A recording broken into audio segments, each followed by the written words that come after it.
Bonjour chers élèves, nous allons commencer aujourd'hui une nouvelle leçon de lecture qui s'intitule l'étude du paratexte du dernier jour d'un condamné.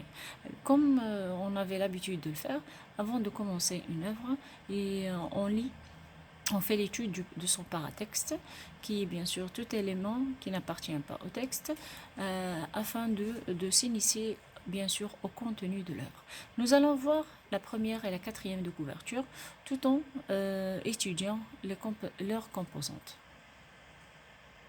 Pour étudier cette œuvre, je vous ai proposé cette image-là de cette édition, l'édition Gallimard, dans laquelle est représenté le nom de l'auteur en premier lieu, suivi du titre de l'œuvre, Le dernier jour d'un condamné, puis après c'est le nom de l'éditeur, Roger Borderie, puis on trouve une illustration qui prend ou bien qui s'étale sur les trois quarts de la page.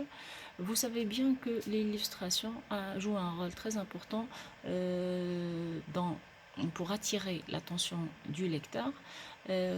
Sur cette illustration est représentée une planche de l'échafaud sur laquelle est posé ou bien coule le sang, du sang au fond de l'image ou bien dans le deuxième plan. Sur le deuxième plan, on trouve une couleur orange vif.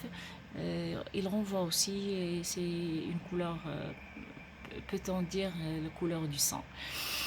Dans la quatrième de couverture, ou bien sûr la quatrième de couverture, on observe le nom de l'auteur suivi du titre de l'œuvre, Le dernier jour d'un condamné, suivi d'un texte que je lirai. Victor Hugo a 26 ans quand il écrit en 2 mois et demi Le dernier jour d'un condamné, roman qui constitue sans doute le réquisitoire le plus véhément jamais prononcé contre la peine de mort. Nous ne saurons pas qui est le condamné, nous ne saurons rien du crime qu'il a commis, car le propos de l'auteur n'est pas d'entrer dans un débat, mais d'exhiber l'horreur et l'absurdité de la situation dans laquelle se trouve n'importe quel homme à qui l'on va trancher le cou dans quelques heures. Ce roman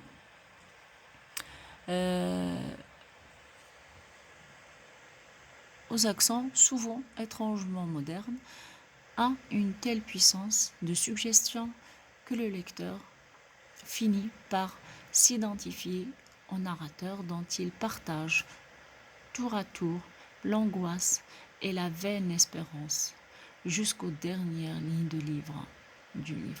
Le génie de Victor Hugo ne fait participer à une attente effarée, celle du bruit grinçant que fera le coupé ou le couperet se précipitant dans les rails de la guillotine.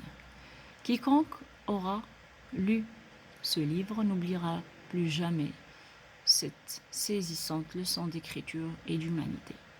Le texte est suivi bien sûr d'informations concernant l'éditeur et la collection folio classique, bien sûr suivi comme d'habitude du code barre. Alors comme vous voyez bien, ce texte-là n'est pas un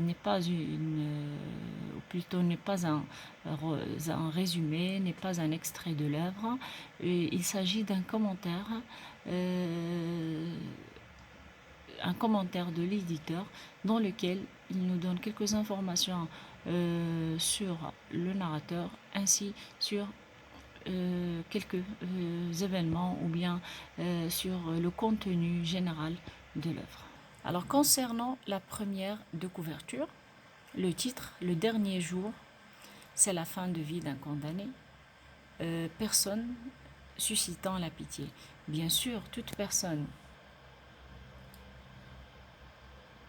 qui va être condamnée à mort, ou bien qu'on sait qu'elle va être guillotinée ou bien qu'il va mourir pendant quelques heures, va bien sûr susciter notre pitié. Nous constatons que le titre de notre corpus, Le dernier jour d'un condamné, est un titre incomplet. Il y a un mot qui manque, qui est le mot à mort. Le titre, Le dernier jour d'un condamné, a une fonction descriptive car il explique très bien le contenu de l'œuvre. L'histoire d'un condamné à mort, c'est en effet un titre thématique, plus précisément littéral, parce qu'il désigne l'événement du texte. Il laisse entendre que le lecteur va vivre avec le prisonnier un jour dans sa vie avant la mort. Nous comprenons que l'auteur de cette histoire met le lecteur dans un cadre et dans un moment particulier, celui qui marque la rencontre de la vie, jour, et de la mort, dernier. Mais parfois l'adjectif dernier désigne une fin. Aussi peut indiquer le classement de quelqu'un ou de quelque chose, mais dans notre cas désigne la mort.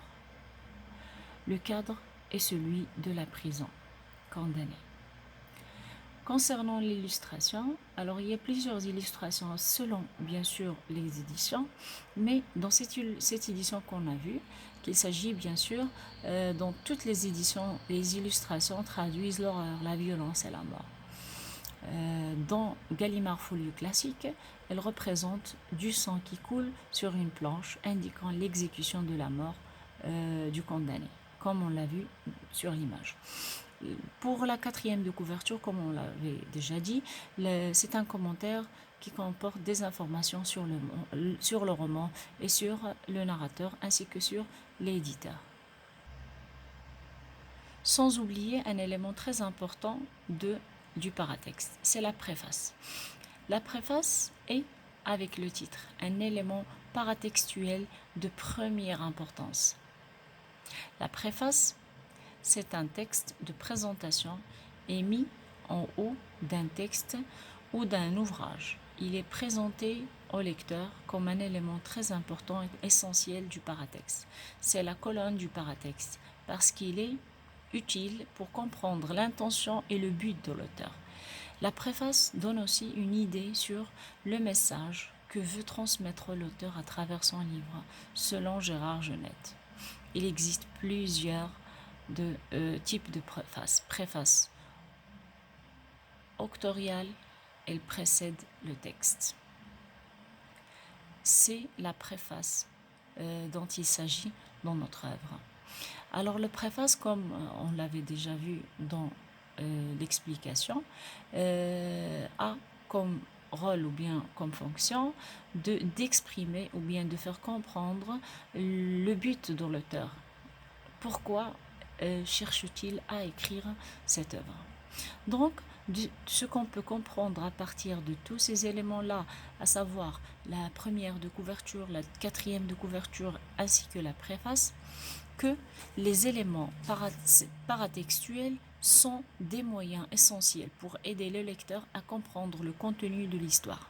Donc, un lecteur peut comprendre le maximum ou bien ce qui lui importe dès le premier vue, c'est-à-dire avant même de lire le texte.